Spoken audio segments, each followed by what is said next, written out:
Yeah, it is another episode of the Autumn Windbags. RJ Clifford, Juan Soto. Let's have some fun today. First podcast with the new logo and new art. Yeah. Look at us. Fancy as hell. Fancy. Look at us. I think it came out really well. RJ looking like Sean McVay. You looking like Juan Belushi. Dude, I look bloated as fuck. Look at where's that double chin, people? Look at. You're hiding it under a beard. Fat guy strategy 101. What the heck? Look, I'm on to you. Where's the extra? Maybe this will motivate you. Get in the gym. You work at a gym all day long. Now you just gotta get on one of those machines. I don't work at number one. I don't work at one all day long. Okay. Number two, when I'm there, I'm working. Not out. No, working. I'm working in. So real quick, Derek Carr's got some touch, and I'm not talking about with the pigskin in his hands. This is crazy. It's like a shot. Club. Oh, money. Donkey. Go in. Oh! Oh my God! Let's go! Oh my God! Let's go! Yeah. If I would have made 150-foot shot like that, my dick would be out helicoptering it through that golf course. He's just like, yeah, good job, me. Like, Jesus. First off, number one, you could not helicopter that light switch dick of yours. Number one. Number two, hard enough I could. But the balls count. The balls count. Yeah. Look, it's all the same shit. That was an impressive shot. That hit you heard it hit the pin as it went into the hole, like clink. That was like a swish. Excellent shot. I think this proves beyond a shadow of a doubt that the Raiders' red zone problems were not Derek Carr if he's able to hit a shot like that with the short game. Because we all know the short game in golf is the red zone in football. And he's clearly proven beyond a shadow of a doubt, Soto. Red zone issues, not his problem. Well, if he chips in the football and puts in those tight windows. Is the putting game, I think technically the putting game should be the red zone game. No, the putting game is the goal line. Okay, so you're on the 5 in the putting game. Yeah, if you're chipping, if you're using chipping's red zone. like a pitching wedge or even a 9. Okay, that would be like the red zone. There we go. Props to him. My question is, was Devontae Adams the one filming it? That's what I would hope. That would be interested in. Turn the phone to him, like, yeah, like, oh shit, oh my God. Oh, we could only hope. All right, question of the day. We are going to put this question pinned down below in the comment section. Please let us know what you think. Question of the day, simple one. Who should be the Raiders' number one target in free agency? Now, unless you said that the Raiders' number one target in free agency should be Bengals cornerback Darious Williams, basically everyone who hasn't signed elsewhere is open, because that's literally the only guy the Raiders have signed in free agency is some backup cornerback. Yeah, some backup corner from the Bengals who's been on the IR 3 times since he's been drafted in 2018. He's probably more of a return man and a depth guy anyway. He's a big return man, is what he is. Big return man, right? I'm kind of interested in him as a return man. Maybe they're letting Hunter Renfrow, maybe they're giving him a giant contract and like, yeah, Hunter, we're not going to have you taking on, gunners running, 20 miles an hour anymore. Maybe that's the point. Yeah, please. So here's the question. Who should be the Raiders' number one free agent target this offseason? Because they've only picked up one person. The free agency's just getting started. A lot of guys still out there. There's been some big splash signings, but there's the vast majority of guys that the Raiders need are out there. Mm-hmm. I'll go first, and it's a semi-cop-out answer, but it's also, I think, something that needs to be addressed. I tried to word it as correctly as possible to not make it sound like whoever I'm saying it should be, the Raiders need to go full court press, do whatever it takes, pay a king's ransom, whatever, right? There's nobody in free agency that the Raiders have to have and can pay whatever to get them. That person doesn't exist, right? Mm-hmm. Basically, only franchise quarterbacks are those guys, and there's no franchise, get Deshaun Watson out of your mind. He could be suspended all of next season. We don't know what's going on there. He's literally the only guy better than Carr that's actually gettable, and he's not happening. So get that out of your mind. So cop-out answer, Soto, as I'll pass the ball off onto you, is there's nobody that should be full court press, king's ransom, gun to our head, we'll do whatever it takes guy. Yes? Well, the good thing is I think the people that we're looking for, they're not in that situation anymore. Like the Stephon Gilmores, the Tyrann Mathieu in the secondary, they're a little bit older now. They've already had their big contract. They're not usually, you don't get that big 5-year contract twice. Yeah. You usually only get it. And if you play through the whole thing without extending it in between, you usually only get that one big one and you're already in your early 30s or 30. And usually at that time, you want to get like maybe a 2-3 year deal in, and then you extend from there. Unless you're Tom Brady and you're on your like 9th. Yeah, right. You're on your 9th, 5th year deal. So you're 45. Yeah. So those are two guys that I'm looking for. I really want to upgrade our secondary for the specific reason with the quarterbacks that we have. And I'm looking at, if we need to take care of our division before we worry about anybody else. I think we're going to have tougher games within our division than we're going to have against anybody else this year and any other year for the foreseeable future. So take care of our division. We need guys in our secondary that take the ball away. Yeah. We need turnovers, because if we just kind of play good defense and did what we did last year, these 3 quarterbacks can just carve us up, right? And the 2 players that are left that are big names that are out there that are kind of these changers on your back end of your defense are Stephon Gilmore and Tyrann Mathieu. Now, Tyrann Mathieu is a safety, but he plays a lot of nickel corner. And Graham does play a lot of 3 safety sets.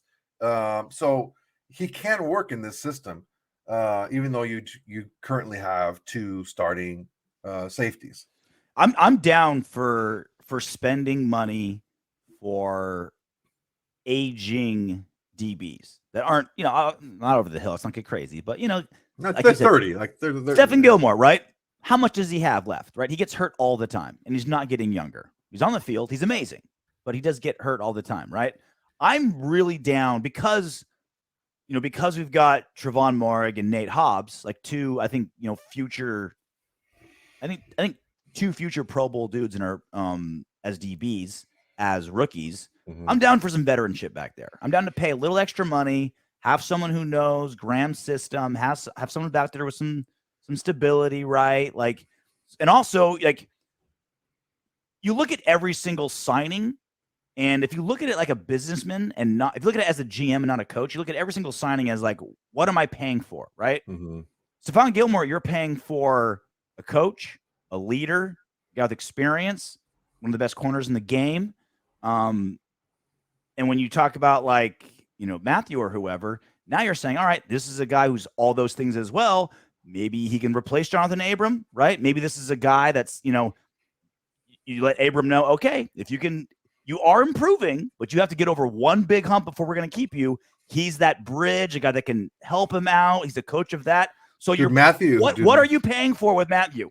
Not just a great safety. No, all those other leader. things as he's well. He's a general of that defense. Yeah. Yeah, I think that's important. He's the heart and soul of that defense. Yeah, you're right. And when you're picking guys up in free agency, you're paying premium, right? Because you're negotiating against 31 other teams, right? Like it's the most expensive place to go. So when you're doing that, you got to look at if I'm gonna pay this much, I want a guy that's not just a great safety. Give me all these other things you can do. And those, I think, Gilmore and Mathieu are 2 guys that can do a lot of that. Yeah, if you're paying that big price, you need to check all the boxes off. Now, the Gilmore is an issue health-wise. He does get hurt a lot. Tyrann Mathieu does not have that injury. I said it on Saturday. Since 2017, he's played at least 94% of defensive snaps every single season. Not total, but every single year. So he plays all the time. Consistently consistent. Yes, he's the leader of the defense. He's the captain back there. He's going to show young guys, Moehrig, Hobbs, I forgot his name already. He gets hurt. Abram. You can't teach him how to catch, dude. But yeah, I mean, teach him and I'm spacing the corner we got. He got hurt last year. Trayvon Mullen? Yes. Teach him how to be playmakers. Teach him how to do those little tricks that maybe he doesn't outwardly just sit down and go, all right, grab your notebook and your pencil and I'll teach you this. But just, I'm going to take this rep. Watch what I do. Yeah. Okay, and then you just now how does that translate into the game? And that's what you're paying for. And when you're looking down the list, when you're paying a premium price for someone who may be a little bit older, you need to have every single box checked off, not just most of them. If you're paying that premium price, and I don't see how getting Tyrann Mathieu in for, let's say, a 3-year deal, that's just money well spent, because you have a young nucleus in your secondary already, and you have some pieces, and you're looking like to kind of build that up. You need to have someone like Charles Woodson coming in late in his career. Like, you need to have someone be able to show everyone else how it's done, show them how to do it, not just teach them, not coach them, but show them. I also like how, because free agency is so expensive, we go DB, which isn't the most expensive position to dive into, right? If you go free agency for quarterback, defensive end, tackle, like you're backing up the Brinks truck, right? Like it's going to cost Josh McDaniels one of his kidneys to get like a premium guy in one of those positions, right? So I like DB in general. Those are, I think, the two most obvious guys for corner and safety. That makes the most sense. God, I'd love to have Allen Robinson. I know he's not going to be cheap. I forgot who it was that tweeted earlier that the entire wide receiver market is basically waiting for Allen Robinson because it's going to be huge, right? Thanks, Zay Jones. Thanks, Kirk. Like, right? Kirk like, screwed it. It's going to be screwed crazy. It all up. Yeah. Kirk screwed it all up for So everyone. Now, no one wants to touch any wide receivers right now because it's all blown out of proportion. Now, maybe everyone's playing the waiting game and everything calms down in a little bit, right? But there's got to be one team out there that's looking at Allen Robinson and you're like, these shit dicks have been throwing to you and still you've played this well. There's a GM or a coach out there or an owner that's, I think, is going to pull the trigger on Allen Robinson, and then everything kind of just like Twitter's down from there. But goddamn, imagine him in silver and black. It's pretty sight. Yeah, man. I mean, I like the patience that we're showing right now. There's been a lot of just silly signings, like Jackson. Basically, every single Jacksonville signing has been just ridiculous. There's a lot of like just funny money thrown around, right? And it's like, okay, yeah, we'll see how that pans out for you, but we're not in that position. We don't need to build our entire team through free agency, right? We already have we have areas of need, don't get me wrong, but we're not going to live and die if we don't get Allen Robinson. Like there's players, there's wide receivers in the draft that not only ran well and like opened up people's eyes by running sub, 4.4 40s, but these were players that their tape backs up that these are good football players that just happen to run sub 4.4 40s. And a lot of, sub 4.3s too. So it's like, it's not just like a Darius Hayward-Bay who just ran the shit out of the freaking 40 and you're like, all right, cool, I'm going to freaking get this guy, but he can't catch. Like these were guys who were making plays in college, but also ran really fast. So there's a lot of players to be had, a lot of depth in the draft as well. So that could kind of temper the free agency market right now for a wide receiver, because a lot of these teams are like, why am I going to overspend on a guy who's a good player, a great player, but I have other needs as well, and I have other guys to catch the ball. I'm going to hit on one of these rookies and try to move on from there, and we'll see how the market plays out later on in free agency. And dude, Kirk just blew up the entire. He got his, and he's like, "Ha ha ha! Later, guys. Good luck trying to sign a contract now." But I also wonder how long that's going to last, right? Like he set a market, but like the market corrects itself at all times, right? It's the economics of anything. Yeah. There's so many free agent wide receivers available. There's so many, like you mentioned, so many good wide receivers available in the draft. Like you can get quality dudes second, third round. That it eventually has to like figure it out. You can get quality guys in the fourth round. There's a lot of receivers in this draft. So since we're talking wide receiver, if things cool down, and I think this is one of the guys that I think is undervalued specifically in what we need in our offense, Marquez Valdes-Scantling, I think, is a great pickup. Just a super fast, super tall guy. Like we need a guy that stretches the field. We had it with Henry Ruggs. This guy's bigger, taller. He's not like a full-on starter. Like he's not someone I want to count on game in, game out. But game plan, he's one of those guys you have to game plan for, despite how big their production is. I think we can get him for pretty cheap. So that's someone I think too that the Raiders should keep an eye on if it gets later in free agency. Rotational guy. rotational guy. He's not a game changer by any means. Even with Aaron Rodgers, he wasn't throwing to him. He wasn't a game changer. So I don't expect him to be any He just type stretches of, the field. Yeah, that's what he does. That's it. And the thing is right now, I mean, we need to be like that's all well and good, but we have to have those type of impact signings and those impact draft picks. We have to have those impact moves because the rest of our division is making those impact moves. So that's it for wide receiver, unless you got someone else you want to bring up. Oh, not really. Not right now. Not really. So my philosophy at line is young and durable. Continuity is most important. That's what I want. And we're kind of there, right? Colton Miller and James, young guys, signed for long-term contracts. Pray to God Leatherwood works out, right? Somewhere or somehow gets better, right? Like that would be wonderful. Mm-hmm. And so because I don't like older linemen and because I also don't like to pay big players in free agency, this one's a kind of weird one for me, but I think he fits in. Billy Turner, plays for the Packers. Mm-hmm. I like him because he's played literally every position other than center, left tackle, right tackle, left guard, right guard. And we can get him for cheap. Doesn't get injured. And because he's flexible, if McDaniels and company are still trying to figure out Leatherwood, he can play complementary to him, right? Mm-hmm. Guard, tackle. If they're still trying to figure that out, because remember, like we're like normally in free agency, coaches and GMs know their own players.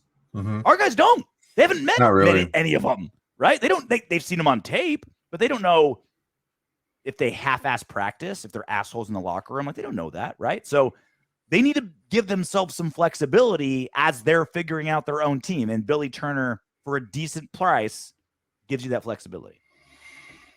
Yeah. There's something to be said for having a player that you can trust that's shown you that they're a solid player, a good player at that position.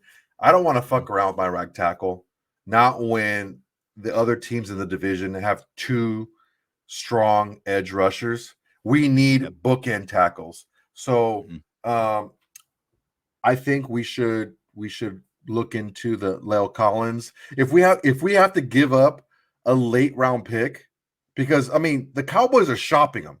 They're like, dude, go find a trade. If we say, look, we'll give you a fifth and we'll swap sixth with you. Like we'll swap picks to give you an earlier pick or whatever, and we'll take on the contract. That's something we need to take a look at. We've been making a lot of moves right now to free up more cap space and stuff like that. And I think we went a little bit too far. We overcorrected, I think, from the previous year, last year, and not spending enough money on our offensive line. Mm-hmm. And I think it's time to kind of like we can't fuck around with that right tackle position again. We saw what happened and how hard it was for our offense and how hard it was for Derek Carr when he just didn't have time to throw, and how it hurt us in our run game overall. Now you throw in a Mack, a Gregory.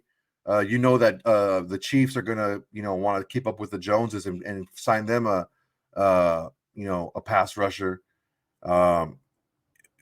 Another one, they extended Frank Clark, so it's like we need to have someone at right tackle that we can rely on. I mean, Billy Turner's a good player. He's a good player. Don't get me wrong, but I mean, I think we can get a little bit. I think it's a position we can spend a little bit more money on because having two guys off either edge, 6 games a season, at least, yeah, that's rough.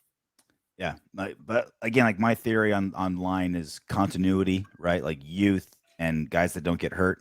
As long as we can keep that, yeah, I'm down to spend big on right tackle, definitely. So we've addressed wide receiver, we've addressed DBs, we've addressed line. Is there any single guy or any single position you're looking at in free agency? Because that's basically it for me, free agency wise. Minus like filler and some. I like Miles Jack, linebacker. You just want to load up the offense with UCLA players, huh? Or like in this case, defense. Defense. You just want Bruins, right? Well, he played offense in UCLA, right? Remember when fullback, right?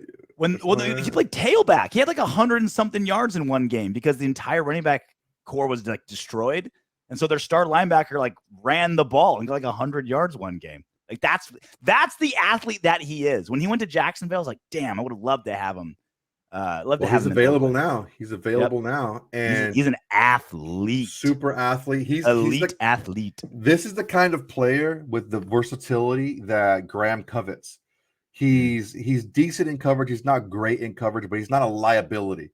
He's not like Perryman, where he's like an excellent run stopper, like a hammer run stopper, and he's like, okay, he's less than average in pass coverage. He's better than that. He's still twitchy quick. He still has a lot of juice left in the tank. I think he'd be a good pickup for our linebacking core. I think we still need a little bit more depth. We lost Morrow. We cut Littleton. We're probably going to cut Kwiatkowski as well with that money that we're saving. I would say we go after someone like Jack. There's, depending on what we get in the draft, there's a couple of high-end linebackers in the draft as well, but I mean, it wouldn't be a bad pickup. He's a guy that can play multiple positions because you want, Graham wants that flexibility. He does play a 4-2 or a 3-3 in that front, so he doesn't have that flexibility to play. So, I mean, Miles Jack's a good name out there as well for linebacker. So that's your question of the day. Who should be the Raiders' #1 target in free agency? We'll pin it down there. Comments. Let us know who you want. Let us know who you got. I'm very, very curious. All right. So now that the free agency is fully underway, we've seen the Raiders, and obviously it's an entirely new regime now, but it's still burned into my soul. The Raiders make some awful free agent decisions. Free agent PTSD. I am exactly like I'm waking up in a cold sweat thinking of like Trent Brown and Corey Littleton's contract, right? Like you go through the guys that Gruden picked up in free agency and it's just like Williams, Brown, with Littleton, with like, oh God, it's just awful, right? So again, like I mentioned, new regime, new GM, new head coach, new coaching staff. It's gonna be different now. But here's some mistakes the Raiders must avoid in free agency. The Raiders have been very quiet in the first early part of free agency. And I think a lot of Raider fans are freaking out. It's like, well, free agency's been around like 2 days, right? We're recording this March 15th, Tuesday night, right? It's lasted 48 hours, right? Relax. Yeah. I kind of like the patience because generally early is when people lose their minds, looking at you, Jacksonville Jaguars, and you let that kind of craziness run its course.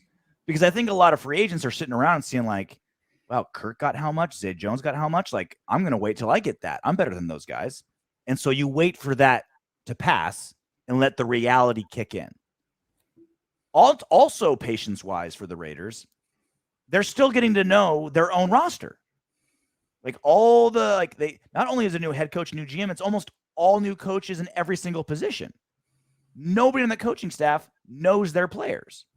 So I think it also gives them a little bit more time to kind of like get to know their own guys, know what they have before they make their decisions moving forward. So I know sometimes it feels like the first day of free agency is like the first swipe at the piñata and the candies just falling to the floor and everyone's diving in to grab their Kit Kats and Snickers.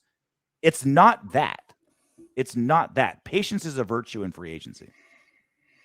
Yeah, it's unless you like what you said, the Raiders are still getting to know they're getting to know their roster. And being patient is not a bad thing. We always see these guys that are like, I mean, sometimes even late roster cuts, cap casualty, stuff like that. Tomorrow's going to be a big day because tomorrow is when the teams have to get under the cap. They have to restructure a lot of stuff to get under the cap. So we're going to see like tomorrow's going to be a big the start of the league season. So they have to get under the cap by tomorrow. So we're going to see some more players get cut, more players that are maybe available for trade, that teams become desperate, that like Lel Collins, so teams can get a little bit desperate and we could potentially restructure a contract where we can maybe extend him he has 1 year left. We extend him for 2 years and kind of like extend that cap hit out a little bit more. So there's things that we can do. And I think that there's been talk with a lot of these players that we've been talking about. I think that what Mick Ziegler is doing is kind of waiting for the league year to start so they know exactly what they're dealing with as far as who's out there as far as early cuts and a trade availability as well. And that's generally the Patriot way, right? Like we're still like we have no clue. They're not gonna go crazy in the beginning, no. Like last season with Belichick was like not par for the course. Like them just like spending all that money on Aguilar and going nuts on 2 tight ends. Like that's not normally Belichick's way. Like that was the aberration. That wasn't the rule. That was the exception. And so again, we're all kind of still getting to know McDaniels and Ziegler. It's like if they're anything like Belichick, that's what they're doing. They're waiting in the bushes for some like overstrapped cash, cap heavy team to try to like bail on some tackle we need or some safety that we need or something like that. Like if they're anything like how Belichick is, that's what they're doing. And so that like that patience of kind of just like let the opportunities are out there, right? Don't get overly aggressive like the Jags and just like spend cap space that you have because you're desperate. It's like, no, there's movement out there. And again, don't confuse patience with laziness. My linebacker coach in high school said it great, and it's just a good life advice. He says, be quick, but not in a hurry.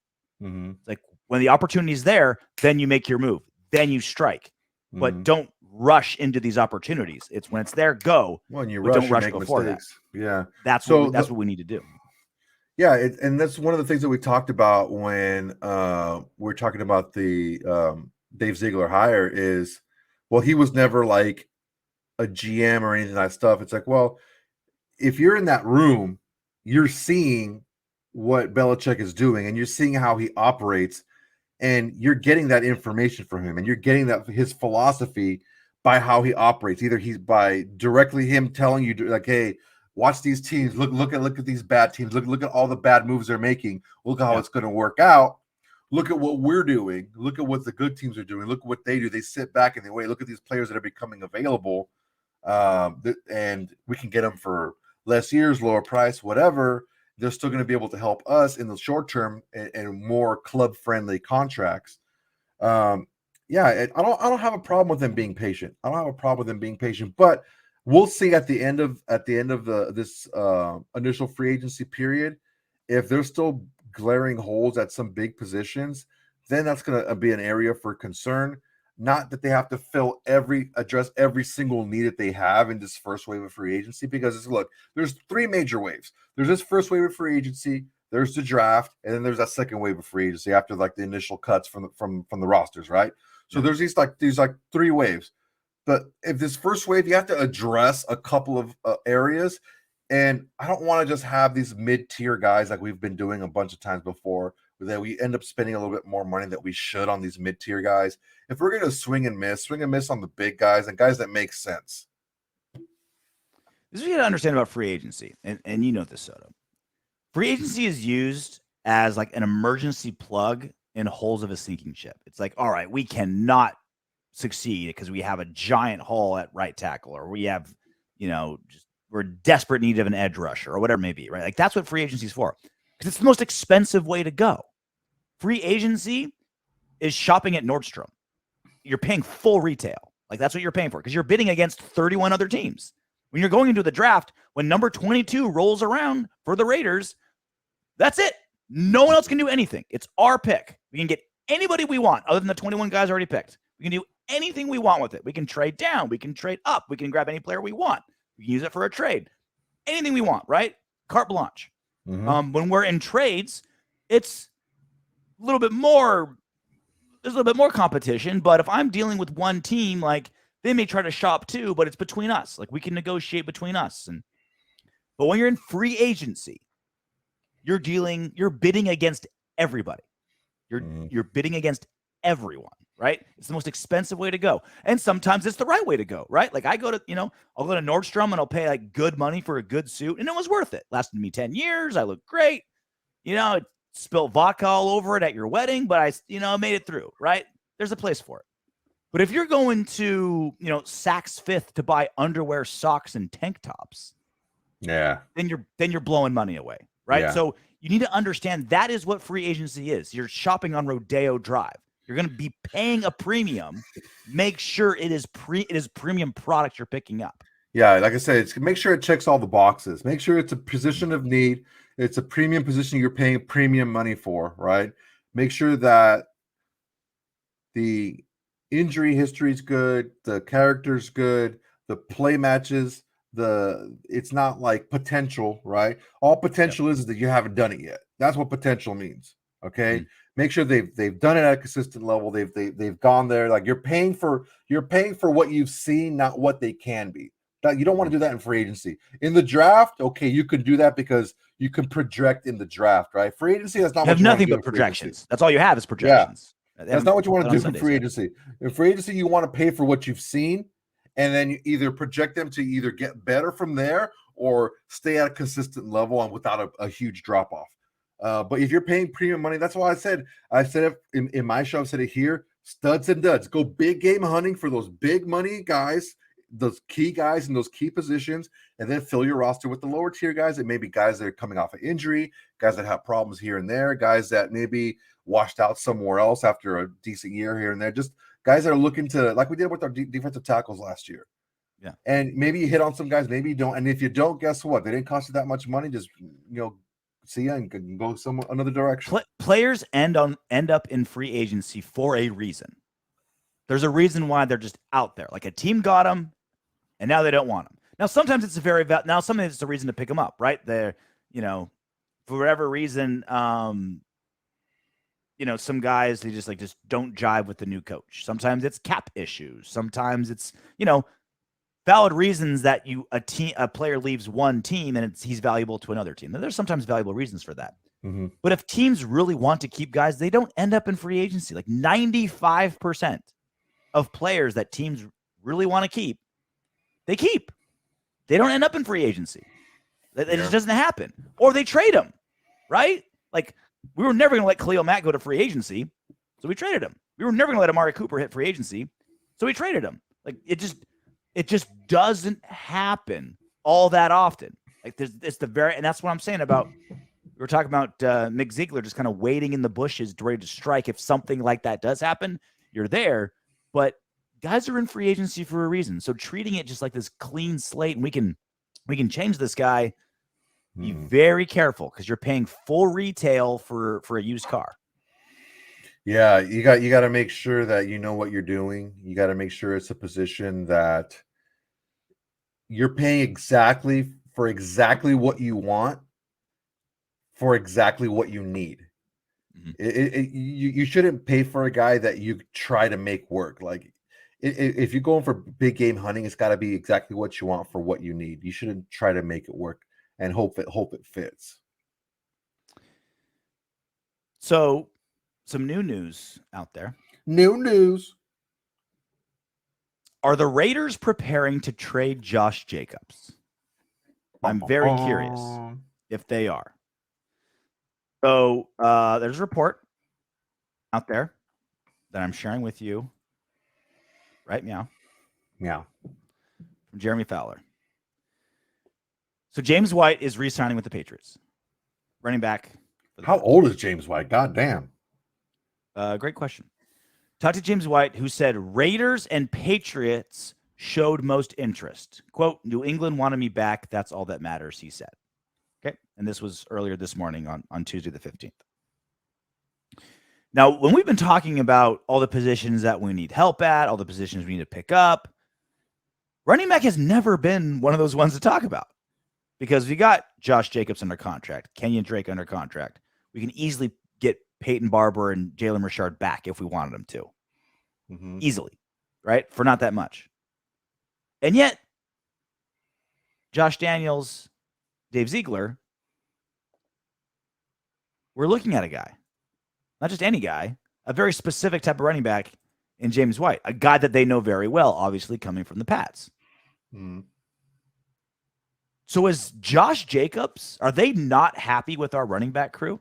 Are they looking to move on from a pretty expensive backfield of running backs? What I think is, are they just kicking the tires and just wanting a guy for very specific things, or are they like, no, we got to make some changes? No. I think Josh McDaniels, he always uses multiple backs. He never uses just one or two backs. He always uses multiple backs. James White is a receiving back, right? Last year, James White was injured. He only played a few games.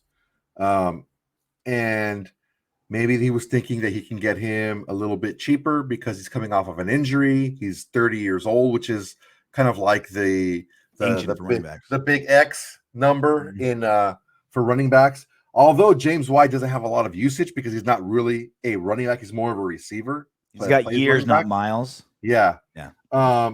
So I'm thinking that he's the Volvo that just some old lady took to the grocery store once a week for 2 miles. Still purrs. That's still purrs. Purrs like a kitten. He would have been a good get to be a third down back for us because he's still quick. He still knows how to get open. He still has great hands.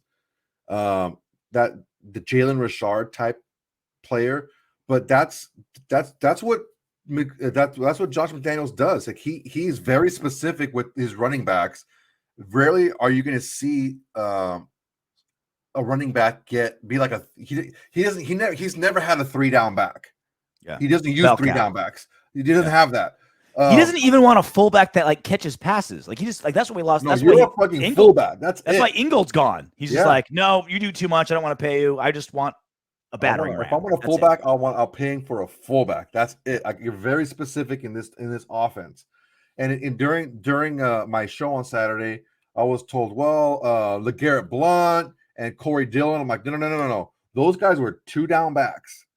They were exclusively 2-down backs. They did not play at all on third down. McDaniels is very specific. He plays. Look at them last year.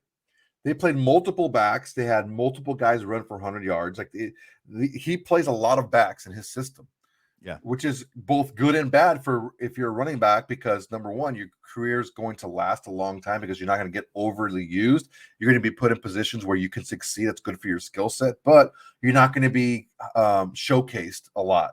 I think what happened is I think it's a response to the economics of running back too, where you can get really limited running backs for super cheap if you're doing exactly that, right? Like if all you're doing is blocking, there's guys out there that are really good at that, but that's all they do. You're looking at a guy that's only good at catching passes out of the backfield. There's guys for $900,000 you can get that are great at that. Don't run them between the tackles, but very specific things you can get a ton of really cheap guys for. So I think it's a combination of McDaniels' kind of offensive philosophy and just the economics at running back. And he knows he's comfortable with James White. He knows, hey, I know that he can run my system. He can teach the other guys in the running back room. This is what I expect out of my running backs. I trust him on third down. But that's the money down, right? I trust him.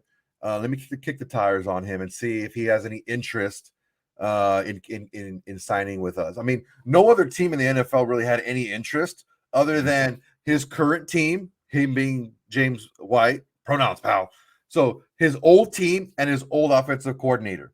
Yeah. So that's it. I don't think it's a big, huge deal. I think it's just the trust factor that, I trust him on third down. He was injured last year. He was an unrestricted free agent. Let me go ahead and kick the tires and see if he's willing to come over. So this was more – so I'm with you in that the interest in White isn't earth-shattering in and of itself.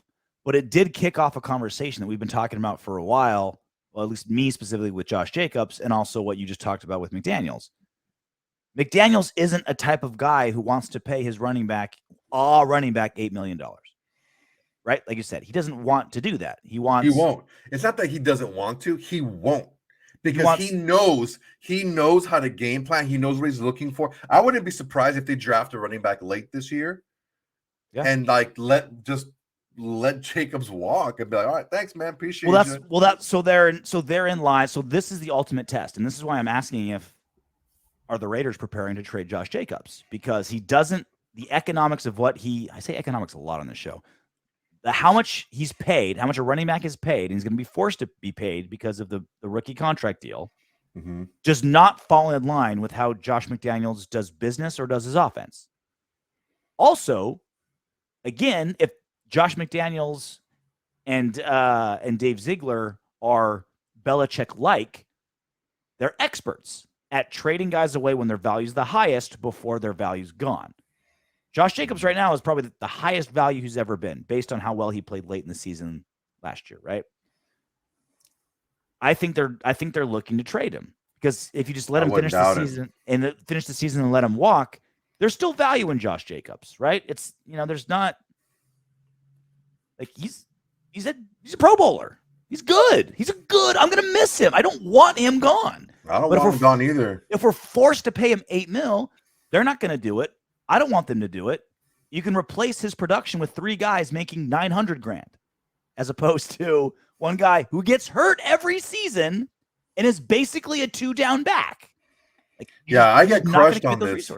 I get crushed on this a lot because it's part of our Raider fandom that we fall in love with these players, and we can't fall in love with these players, especially running backs, unfortunately, because we have 2 of the best running backs to ever play, like Marcus Allen and Bo Jackson that played for us. It's like we can't fall in love with these players. We have to keep our eyes on the prize here. This is what we're all about.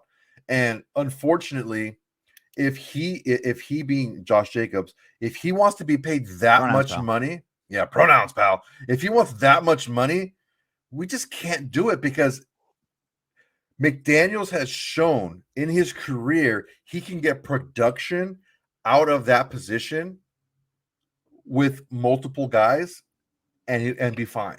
Almost every coach has shown they can get production on a second, third string back that they picked up off a scrap heap. Dude, look at the Ravens last year. They had guys that were like, dude, almost retired. If you have the line in the scheme, Devontae Freeman was scoring touchdowns for him last year. It's just not worth paying running backs if you've got the line in the scheme. And again, it's such a trendy topic. Running backs don't mean shit, but in this particular situation with what we have to pay Josh Jacobs because of the rookie pay scale, it's just not worth it. It's time to trade him now. Maybe we wait into the season where, like you said, the Ravens last season, where all their running backs got so hurt early. Mm-hmm. Maybe that's when you move. Maybe that's when you're like, hey, if you need a running back, Josh Jacobs is here. Maybe a team that's really looking for the Super Bowl and they lose all their running backs, then it would make it worth it for them. Because they're not owed big money on Jacobs until next season. Mm-hmm. Maybe something like that. But I think that needs to be out there. I think he needs to be prepared for that. Have a roster that can succeed without Josh Jacobs. Yeah. Look at it this way. Chase Edmonds is the big running back that got a contract so far in free agency, right? He was a big name running back so far. He got $6.5 a year. Yep. That's the big free agent. This guy's going to get production. He cashed out and he got 6.5. Yep. And you're going to pay Jacobs almost 9? Nah, fam. That's not going to happen. Josh McDaniels is not going to do that. What do you think we could get for Jacobs? Now, obviously, best case scenario is the one I brought up, where a contender team loses all their running backs and they get a little desperate, right? That's what you want as a trade partner. But just in general, right? A desperate team, probably a third. A desperate team. It'd have to be desperate to even get a third. Yeah. So you're thinking what's his actual value this second? A fourth pick. Yeah, 4th round pick. That low? All pro or a Pro Bowler? Look at what Hudson got last year. Yeah. We were also the worst negotiating team in trades last year too.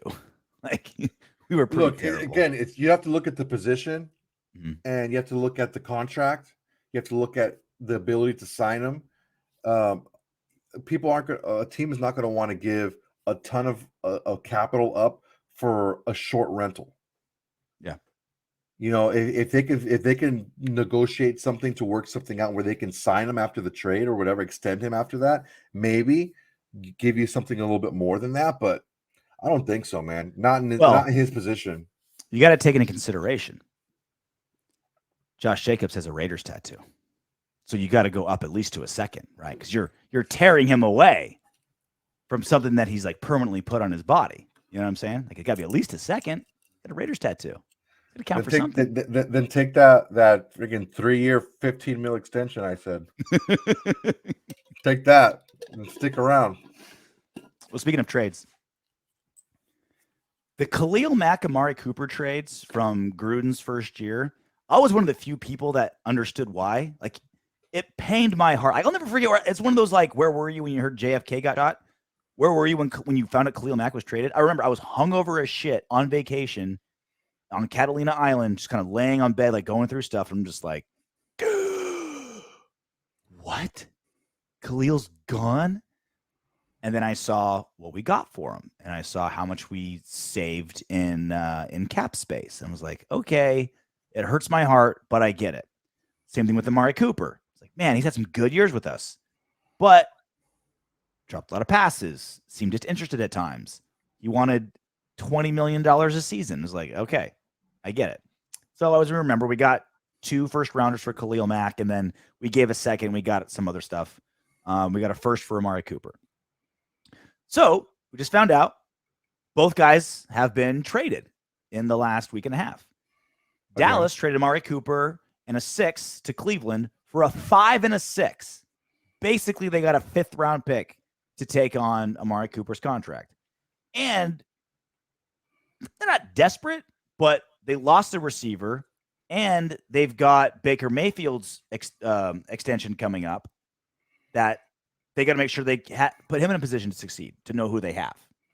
So they got a little, not a desperate team, but Dallas was kind of holding the cards in this trade, and they still only got a 5th. Then we move on to Khalil Mack, who, as we know, Bears traded him to the Chargers for just a 2nd-round pick and a 6th-round pick 2 seasons from now. Now, they're picking up a $28 million contract, and that's the other part of the Cooper thing. So with this being said, Soda, with all this math, it really looks like the Raiders won these trades. Now, the Raiders obviously didn't do very well with those draft picks, but as far as just the value of the guys, the value of the picks that they received, they didn't have to pay these crazy salaries that the Bears and the Cowboys had to pay. Mm-hmm. And just a couple years later, they're trading them away for peanuts. I think the Raiders won these trades. That's one way to look at it. Another way would be what you traded away were 2 things that you were severely lacking, and looking to replace ever since you traded them away.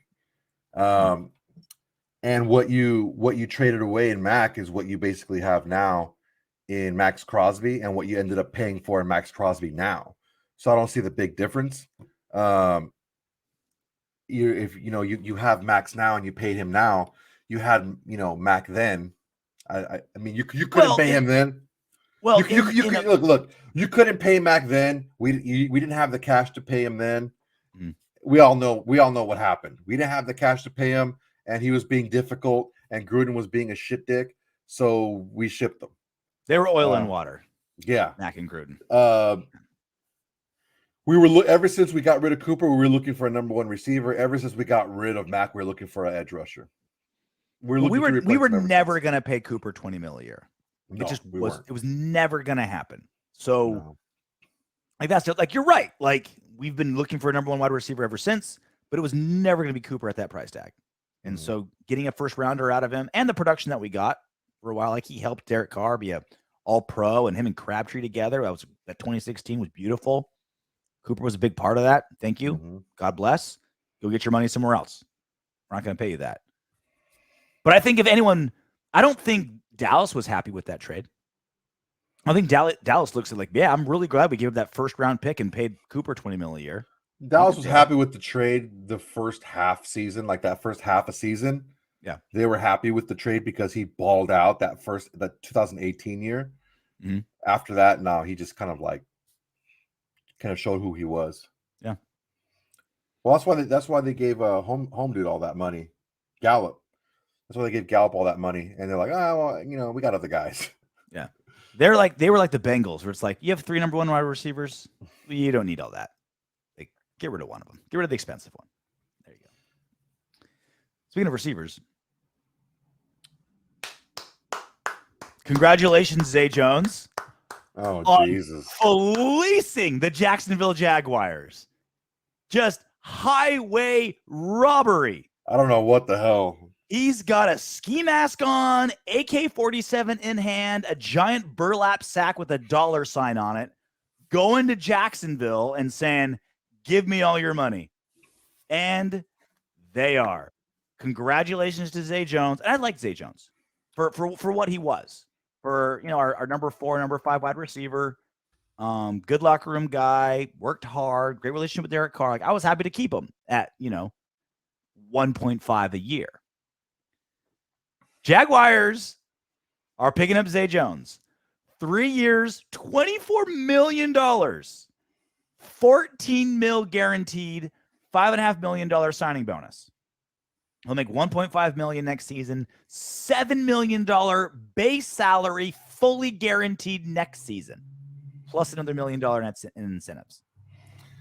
So there's this movie. I think it came out in the early 90s, I think. Cha-ching, cha-ching, cha-ching. There's this movie. The reason why this movie was burned into my head was because it's the movie that made me discover Jennifer Connelly. The early 90s, called Career Opportunities. Okay.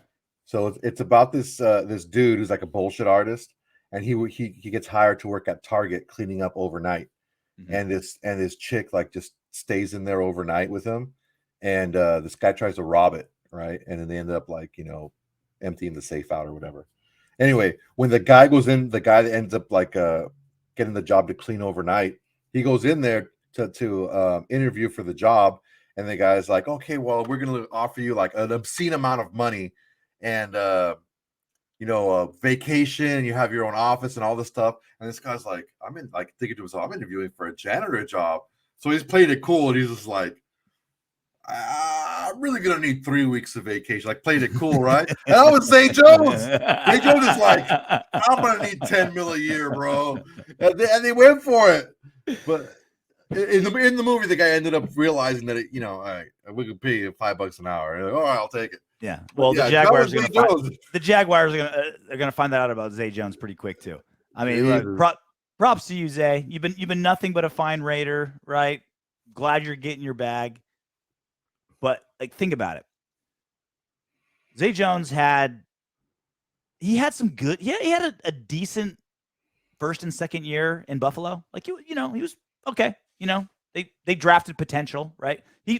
Zay Jones does have freakishly athletic gifts, fast as shit. Like, we've seen him flat. What was that catch that it didn't count as a catch because it was like a penalty or something. But he toe tapped some like insane catch on the sideline this season. It was just like, damn, Jesus, Zay. Like, I didn't know you were capable of that, right? It's like when you see like the chick at your office that's not that hot, but then you see her on the dance floor and she starts shaking her ass, and you're like, oh. You see her in her work clothes, then you go to like an off work thing, and you're like, God damn. Yeah, right. Like the tank top comes on, the dance, like, a couple flirtinis in her, and the music comes on. You're like, oh, I didn't know you could do that, Nancy from Human Resources, but I'm glad I know this now, right? That was Zay Jones, right? Literally everything went his way this season, and still he barely produced. So, like, number 1 wide receiver gone, Henry Ruggs. Darren Waller out for, 5-6 games, whatever it was. Derek Carr is like your best friend. You're working with the hardest workers there. And even then, like, everything was there for Zay Jones to produce. And still he barely produced. And still he was a blip on the radar. Like, everything was there. Brian Edwards didn't progress, right? So they went to Zay. Like, every single thing. Deshaun Jackson was barely a blip after 1 game. Everything was there. Like, he was literally the last man standing. Like, you're going to get your targets this season. And still he was like, meh, whatever. And yet, for some reason, Jacksonville's like, oh, yeah. 14 mil guaranteed. Duh. That's a no-brainer. What? Yeah, I just don't get it. I don't understand it. You know what? And I didn't get it, and I don't want to use the brain power to just try to figure it out. Yeah, it's probably smart of you. You only got so much to waste, so you should probably keep. Yeah, it close to your vest. I don't really want to just use any type of mental like. But this continues to fuel this precedent that like Derek Carr makes wide receivers rich, right? Like he did with Nelson Aguilar 2 seasons ago, right? Nelson Aguilar with Derek Carr had career highs in yards, 896, career high in yards per catch, and the longest catch of his career, 85 yards. He had the most touchdowns of his career with 8, and he got a 2-year, $26 million deal with the Pats. Hopefully, it's still crazy. It's still crazy. Hopefully, Ziegler wasn't the one that did that. Hopefully, that was a Belichick pickup and not a Ziegler pickup. I don't think so. I'm hoping. We don't know. I'm hoping it was a Belichick. And then you go to. I even forgot about how Jared Cook and how I'd forgotten like he only played in Oakland 2 years with Derek Carr. It was in those 2 years were the 2 years we had his first and second most receptions in his career, 68 and 54. He balled out for us. In 2018, he had 896 yards. He couldn't even touch those numbers with the Saints. And this was like Drew Brees before he started like kind of go down. Like this was a premium offense. Primo passing offense. And he got 2 years, $15.5 million as a tight end. Mm-hmm. And he never was able to repeat before or after Carr and the Raiders. He's never touched those numbers. Nelson Aguilar before and after Carr and the Raiders wasn't able to touch those numbers. Mark my words, Zay Jones is not going to ball out next season out there, like in Jacksonville, right? Like I know they're trying to give Trevor Lawrence somebody. Like they're going to have some buyer's remorse. I don't know, bro. Look, I'm not saying that Derek Carr didn't make Aguilar and Cook a bunch of money. I'm not going to give Carr credit for Zay Jones. I think that was a stupid freaking move by Jacksonville. Yeah. I give all credit where credit's due. Aguilar, Cook, by all means, yes. Mm-hmm. The Zay Jones thing. Aguilar deal was stupid. Aguilar deal was stupid. But Carr in the offense made him look good. Dude, Zay Jones got $30 million. Zay Jones, $30 million for one touchdown catch in 3 years with the Raiders. And he was wide. It was all play call, right? It was all play call because it was like play action. It was a busted coverage. There's the guy that lost him. Literally, no one was within 30 yards of him. Oh, literally, God. And he like lofted in the air. I'm like, much. Where's he throwing the ball to? Oh, there's a body over there. Oh, it's Zay Jones. Don't drop it. But this is a narrative that we should push. The narrative that Derek Carr turns you into a bajillion-dollar overpaid wide receiver is something I want out there. As we're recruiting wide receivers, like I want guys to think, man, I want guys to think like, all right, I'm not getting the offers I want. Devontae Adams, Allen Robinson, all the money's going to them. I'm kind of a mid-tier guy coming off of whatever season. I want those players to call their agent and say, hey, call Las Vegas. Derek Carr turns guys' careers around. Give me a 1-year deal for $3 million to get me to Vegas to play with Derek Carr. Because I know I can turn my career around with this guy because he's done it 3 times to 3 nobodies. Like that's a narrative I want out there. And it's been proven 3 times. Like that's 3 guys have never played better before or after playing with Carr and the Raiders in this offense. That's a narrative. Zay Jones is left to be seen the after. Yeah. I just don't see it. I don't see it. Me neither. I don't see it. Like I said, he's not going to get more targets, better scenario than he did last season. Yeah. Or for Trevor Lawrence and the Jaguars' sake, hopefully not, right? The whole receiving core gets hurt. They have a guy that goes down with a DUI, hopefully not. But I want that juju out there. I want wide receivers to tell themselves, I want to play in Las Vegas. I'll play for cheap this year, and I'm going to cash out next year. That's what I want. Speaking of Juju, I heard he's not been receiving any calls. Is he just a pain in the ass? Is that what it is? I just think that he's productive. I just think that for his skill set, there's more people out there for less money. I'd take Juju for 6. But he won't sign for that. I'm telling you, he won't sign for that. He's gonna have to. Well, not right now. He won't. He's not gonna get more than 8. I'm telling you, for not right now, he won't sign for that. He's the best example. He's literally the perfect example to what I'm talking about. We get Juju, like no one calls Juju. We get him for like 5, 4, and he balls out with us. Or he calls his agent and says, like, hey, let me rehabilitate my career. Mhm. That's where you want to go. The thing that Juju is that he plays like an old receiver, but he's not old. He TikToks like a 12-year-old, plays like a Yeah. 31-year-old. Yeah, he plays like an old receiver, like an old, like savvy veteran receiver, but he's not. Like, he's not super fast. He's not like twitchy. He knows how to get open. Like, he's like more of a possession guy. But he's not like, he plays like an old receiver. That's his game. He plays like a really confident receiver, which is big because he's like he's confident in his routes. He knows where he's supposed to go. Right, he doesn't play apprehensive without maximum physical gifts, which is generally what like a season, like you said, like a veteran receiver, they make up for like the lack of explosiveness, like fast twitch that's going away, and they're just like, well, I know where I'm going to go. And that's a big part of it, right? And that's kind of like the pro and con of Juju is like he's super confident, so he's a douche on people's emblems pre-game, and like he rubs people the wrong way, but he runs routes like a guy with a 9-inch dick. He's just like, yeah, I'm going there. You're not going to stop me. And it works.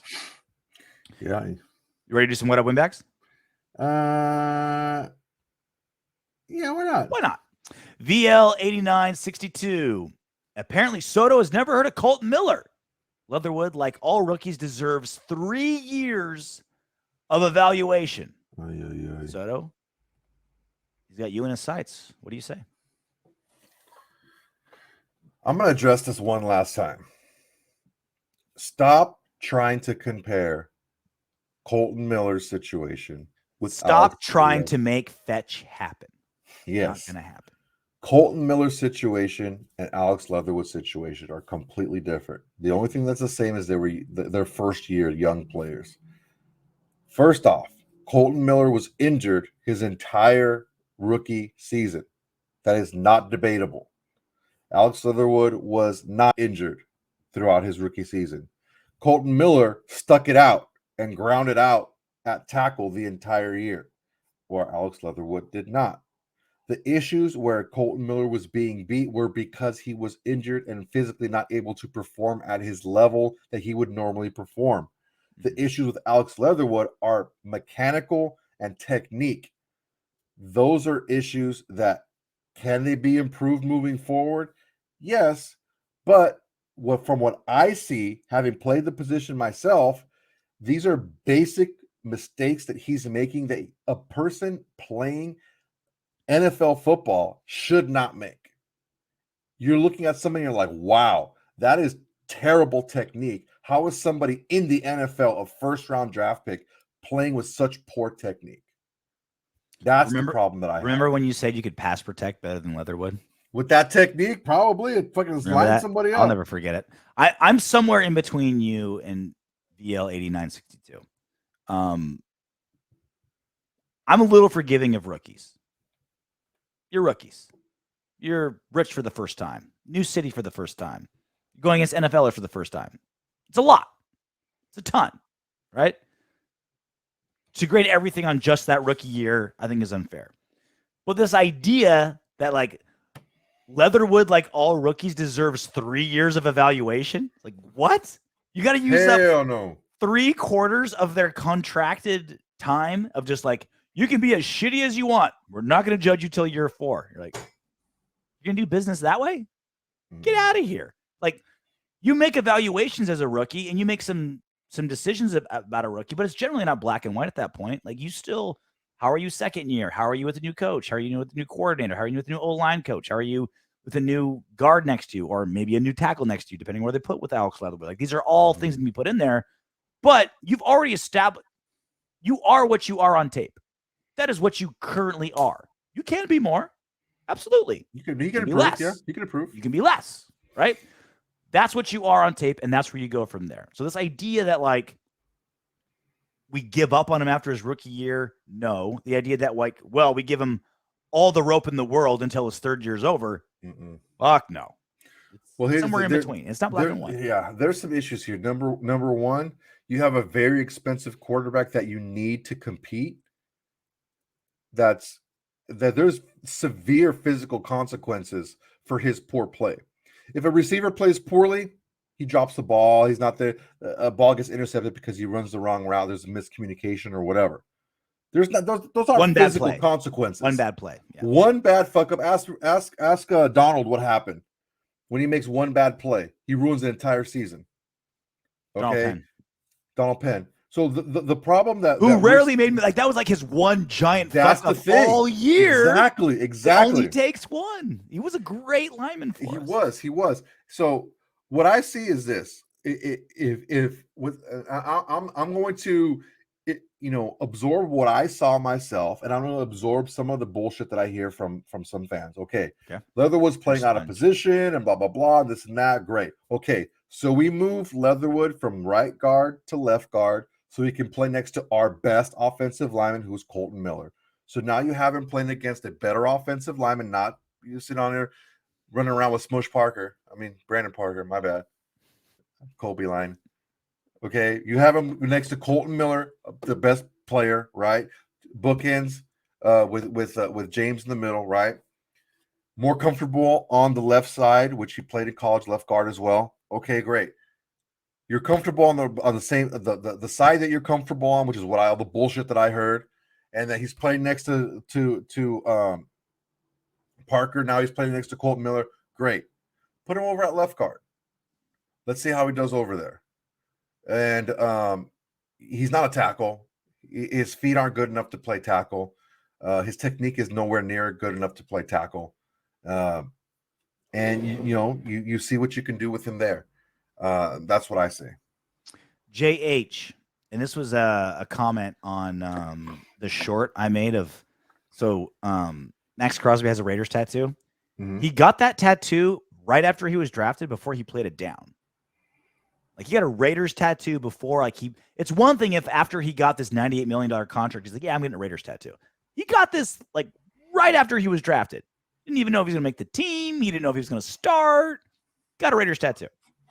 Go buy a Max Crosby jersey. He is as Raiders as anybody on that roster. But JH said, how stupid will that tattoo look if he gets traded one day? I'm going to say not as stupid as the Raiders will look if they trade Max Crosby. Yeah. I mean, honestly, now it's not a big deal to move teams anymore. Mm-hmm. You could still rock a tattoo because, hey, man, this is the team that drafted me. Like that, you can still explain it away like that. Yeah. That's why I have it. They drafted me, but it's a part of my life. It's a part of my journey. That's why it's on there. Yeah, that's a great way to look at it. It's not like if you get a tattoo of a girl's name, if it's your baby mama, but maybe you're not together anymore, it's still a part of your life. She forever touched your life. And my wiener. And your wiener. And hopefully both balls, if she was good at it. But I think it's the same thing with having a tattoo. Yeah, that's the team that drafted you. That's the team that you played with. That was the team that made you a pro. That's part of your journey. It's not weird if, he bounced to 2 or 3 other teams to have those tattoos on him. It's not weird. People get tattoos of the high school they went to, the college they went to. You're not going back to Vanderbilt. You haven't been there in 30 years. It was part of your journey forever, right? Boys, let me tell you something. Don't ever get a chick's name on you. Don't do it. The only chick's name you get on you is your mom, your grandma, or your daughter. That's it. Nothing else. Wise. Last one. Mac Bud. Juan Belushi. So we got a new logo. Hang on. He said Jaun Belushi. Yeah, he misspelled it terribly. Everything was spelled. Obviously, it was terrible job spelling. However, we got our new logo. We're pretty proud of it. We're looking fresh, looking pro, right? Bro, I look like I weigh 500 pounds. You look great, Soto. You look friendly. You look trustworthy. I am friendly. That would be the logo I would use if you owned a used car lot. I'd sell a bunch of shit. But you've got this little kind of what is that? I don't have that. Look.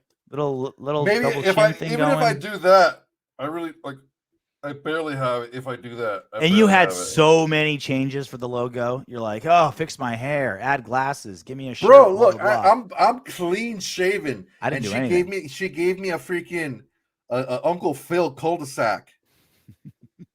The fuck was that all about? I kind of want I think RJ RJ has a fucking whole full ass head of hair looking like Sean McVay up in this bitch.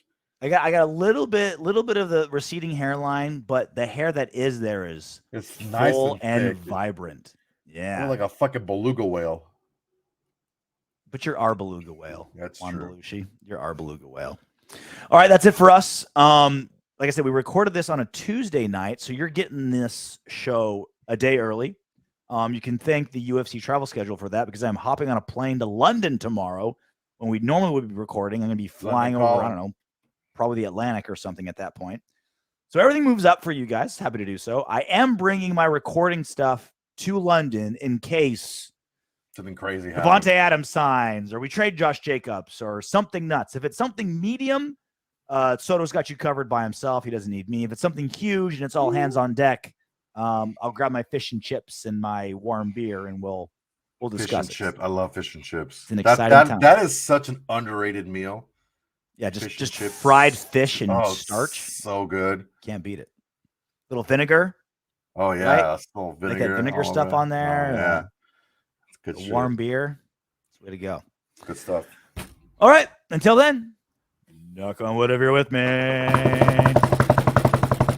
Congratulations for making it all the way to the end of our video. If you want Darren Waller to catch 20 touchdown passes next season and for Max Crosby to have 30 sacks, go ahead and subscribe and click the next video.